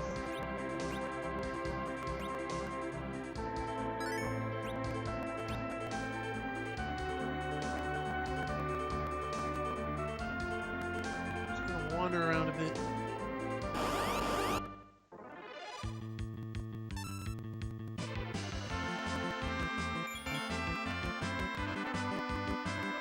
Is Shadowrun fantasy with sci-fi elements or sci-fi with fantasy elements? That is a trick question because they're the same genre. I like Shadowrun because it does harken back to a time from before they were artificially separated by nerds.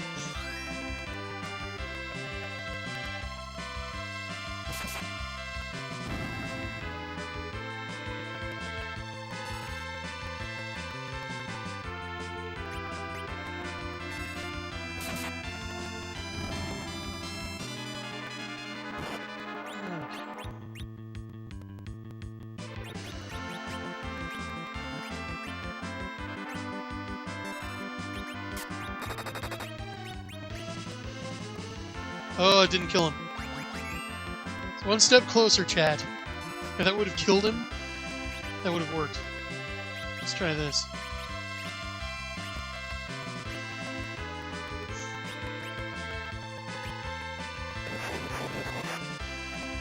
Man, that shouldn't affect the rod's effectiveness.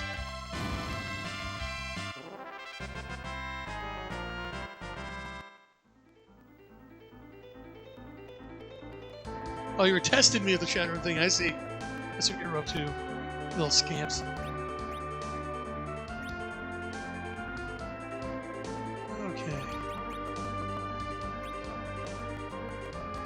And contra what it looks like. Sight. The sight spell does not restore vision.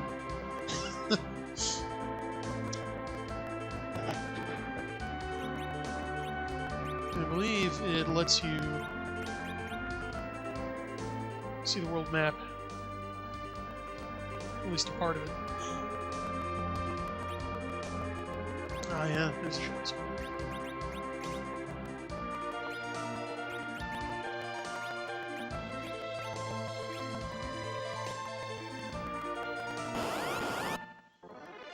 Alright, we're going to try to pull this off.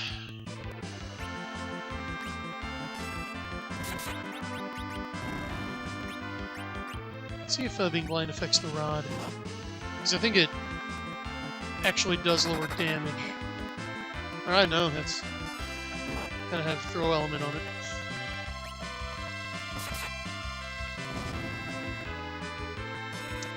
Alright, so I'm thinking 2 rod attacks will probably kill this guy. Let's see.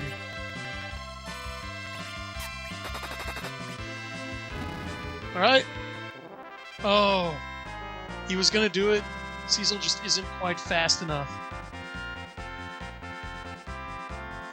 Well, we'll keep trying. We're trying to get that double XP. I mean, she is gaining levels left and right anyway. See where she's at. She's already gained 4.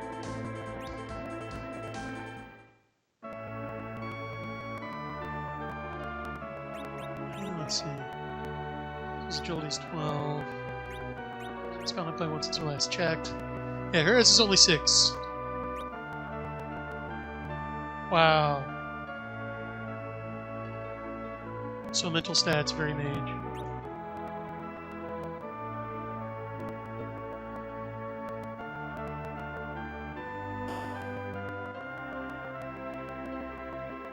Let's grab some more heals.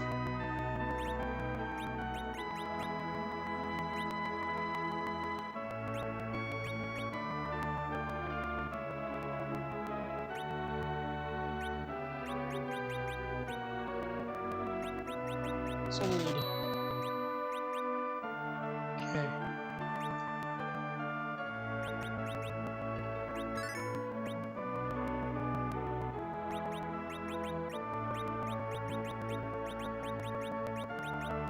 Let's put that there. Leave a space for our weapon tubing up there.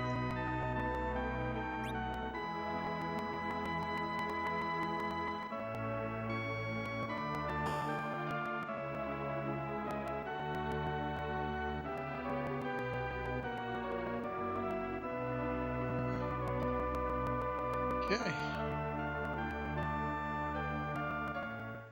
Back to work. No naps for the wicked.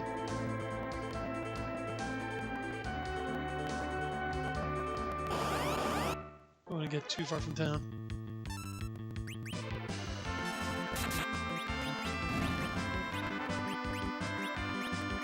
Oh, dude, on the farthest one. It's ranged. Yes, thank you, chat, for the rod trick. So it must be like a route of throwing or something. Must be what's going on.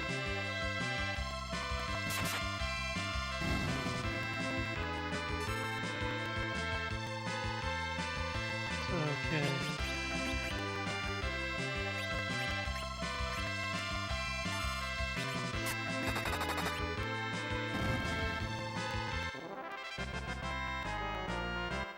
Okay, I think we're going about this all wrong. I shouldn't do it on the last guy. That's where I'm going wrong with this.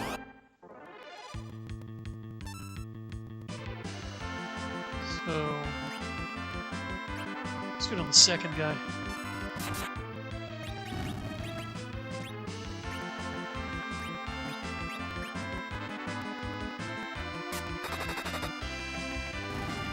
Oh wow, he died fast.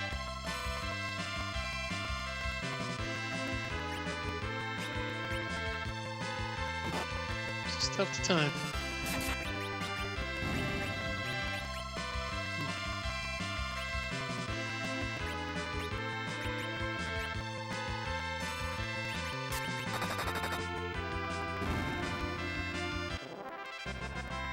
Yeah. Well, I'm getting it down. Just need to figure out how to do it for the last guy. Before I kill the last one of the bunch. Maybe it'll get easier as I have a bigger party with more characters to heal.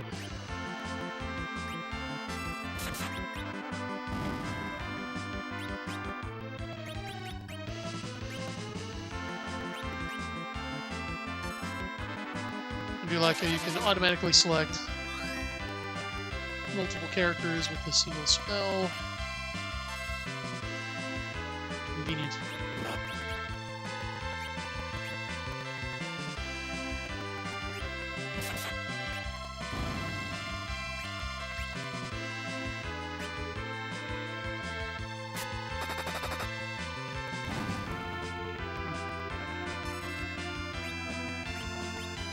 Oh well, let's copy the sword again.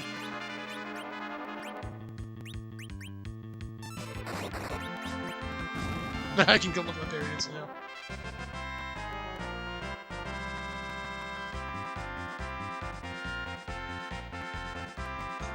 Oh, by the way, chat, since I'm logged into the Geek Gab, if you want to @ me in chat, say @GeekGab, not @Brian Niemeyer, because it doesn't highlight my name for me.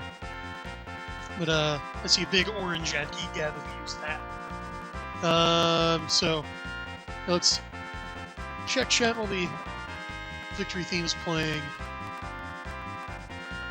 I've not seen that NK Jemison is teaching a masterclass on how to write sci-fi and fantasy because I don't pay any attention to NK Jemison.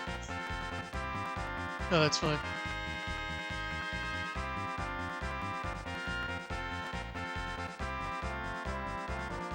There's just really no point paying attention to old pub. It's like that old joke, oh, what you must think of me. Well, I don't. Save yourself a lot of stress and potential madness, just not worrying over what old pub authors are up to. It's nothing important.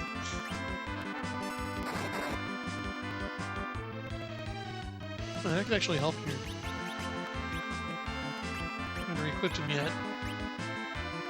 So it should take both of them to take out one enemy. Yeah! Okay.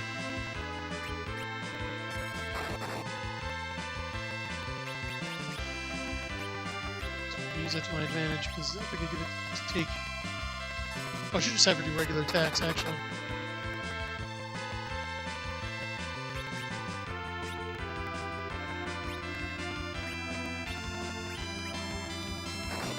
We're experimenting.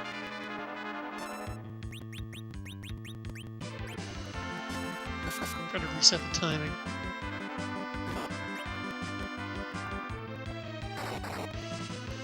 Crit.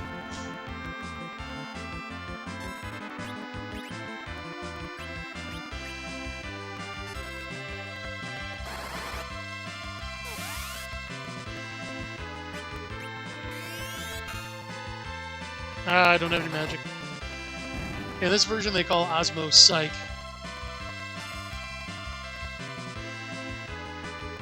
Don't ask me why. Apparently they thought Americans wouldn't know what osmosis is.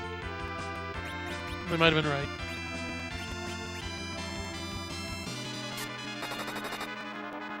I love her ready pose where she puts both hands on her forehead like she's concentrating. Gotta concentrate before I throw the stick.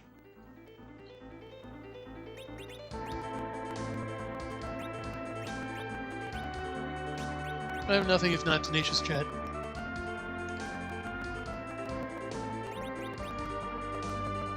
Rouge is over to me.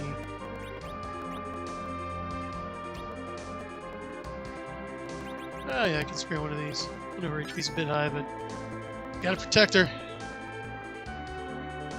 Someday she's gonna grow up. It'll be horrifying. I want to be there when that happens. Green Goddess of Doom. What happens if I do this?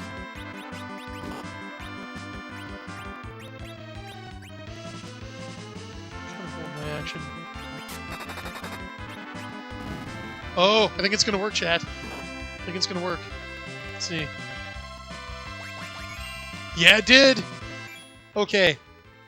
Important tip. What just happened there was, she killed the sand person. He had a Phoenix stand ready to go. The rod actually killed the sand person. But then, because Cecil had the Phoenix stand queued up, it worked. So we didn't see the animation of the enemy sprite coming back. But what happened was, the potion did restore to life, but it's 0 HP. So it came back and then immediately died again. But we should get the full gil and XP for it. Let's see if that happens. So I think the trick is to have him parry, which holds his action. Use the rod. Use life. Yeah, we've got it down now. We did it. And he comes back and dies again, invisibly. It's very mystical. Okay, yeah, so now we can level her up at light freaking speed.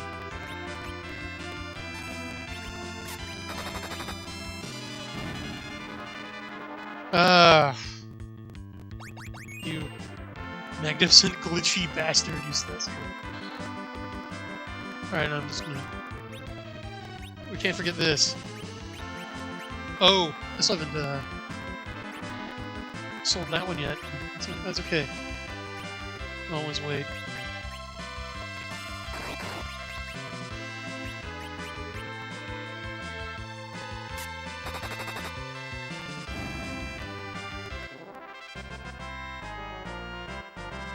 Yes, Chad, more people should hire ghostwriters like my good friend Joshua Lysak. Best in the business. Yeah, we got a bunch of XP from that. Ooh, and an item. So there you go. Alright, it came in a little late, but all are welcome in chat. But yep, we figured out the enemy resurrection turbo leveling trick, chat. We got 1270 XP. Level 7. Excellent.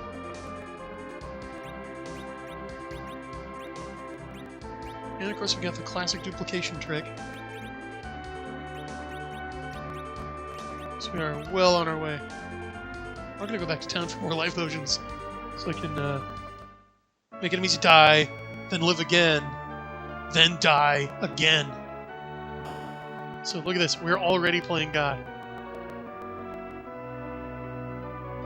Oh, no chat, I've never dabbled in speedrunning because I'm slow. I know my limits. Man's gotta know his limitations. One innovation I do like here, which may have been in Final Fantasy 3, but given in 1991 we didn't have those in the States, being able to select a quantity of what you are buying or selling.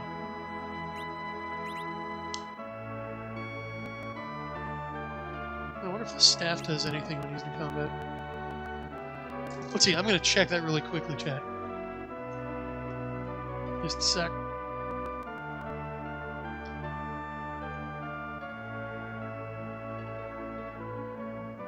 Staves.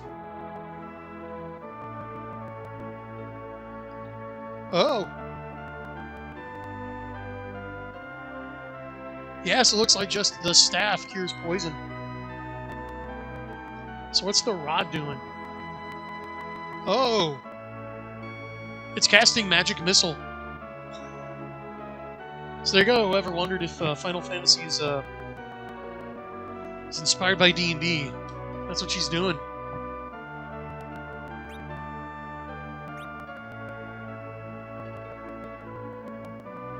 So yeah, I got the money.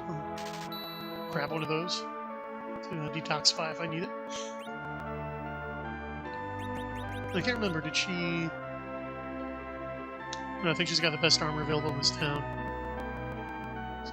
Okay.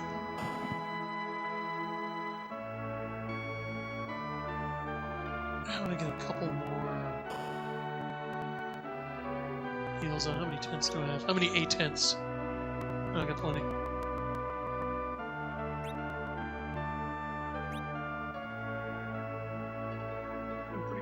actually. We're in good shape.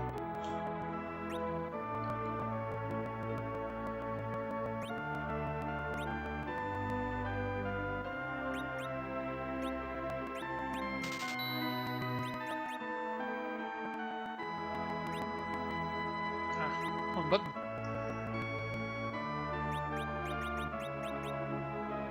Yeah, that should be good for a nice run of leveling.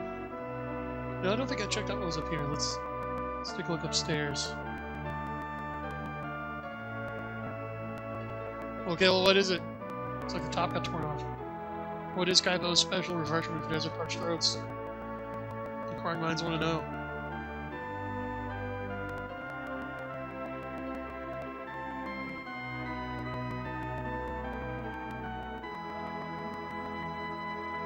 Fabula sounds like a descriptor the BBC would use for their new series. I don't know. Instead, it's a karate was invented. So, talking to people, we're getting clues.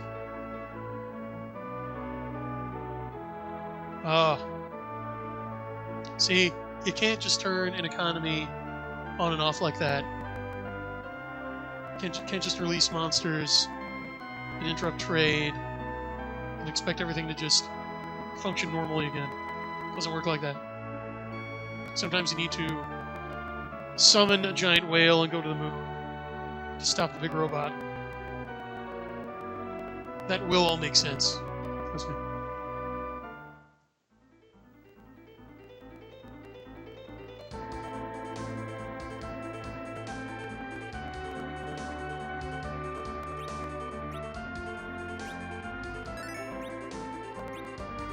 Yeah, I'm not at full HP, but these guys are really not much fun.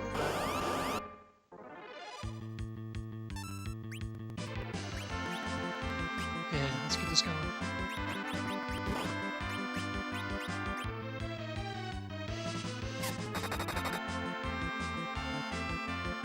Oh, that doesn't kill him? Luckily, he's stupid and keeps using Osmos on the non-mage.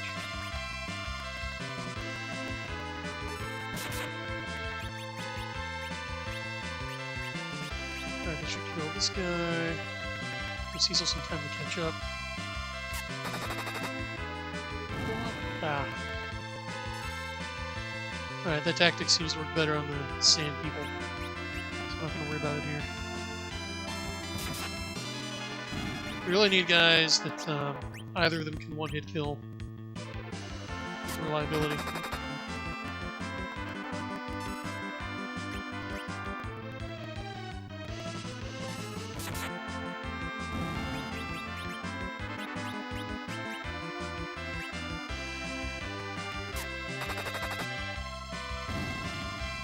Okay.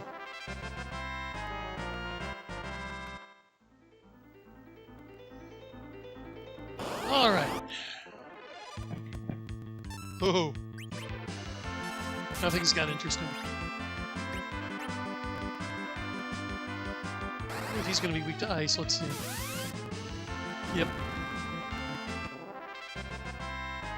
Rolled elemental weaknesses.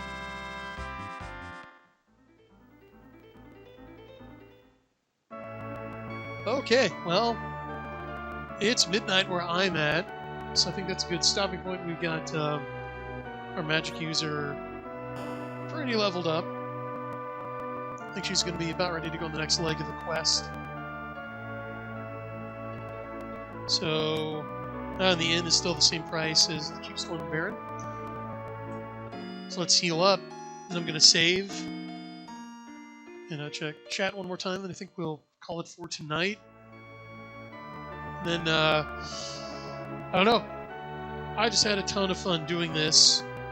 Looks like you guys had fun, so figure why wait? Let's do this again tomorrow at the same time. Why not? I really can't think of a reason.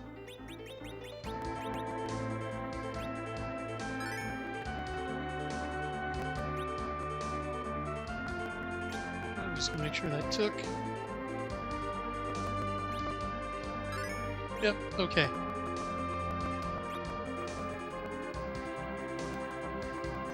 All right, let's see what you guys are saying.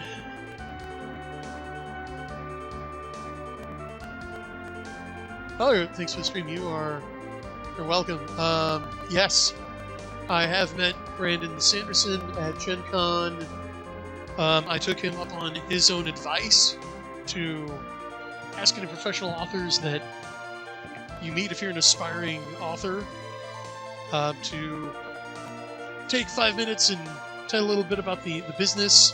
So after one of his panels he was on, I asked him, and he looked like a deer in headlights. Like I didn't expect someone to actually take him up on the offer he made himself.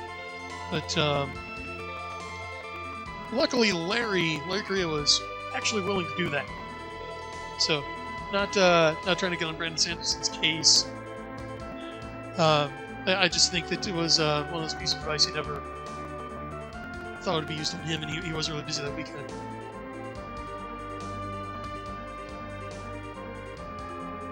Let's see what else we have here. I'm glad you guys are enjoying the stream, so we'll do it again tomorrow, same bad time, same bad channel, as the boomers say.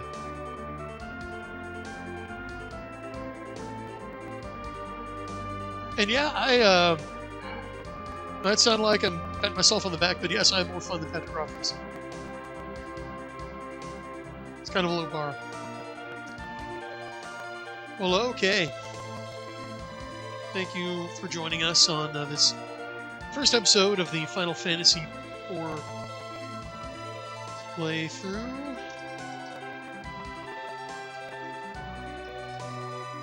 We have a pleasant evening or early morning. And I will see you tomorrow, I suppose later today, at 10 p.m. Central. So, this has been Geek Retro-Spective with Brian Niemeyer. Make sure to like and subscribe, and hit the little subscribe bell so you get notifications for the next show. And I will see you tomorrow.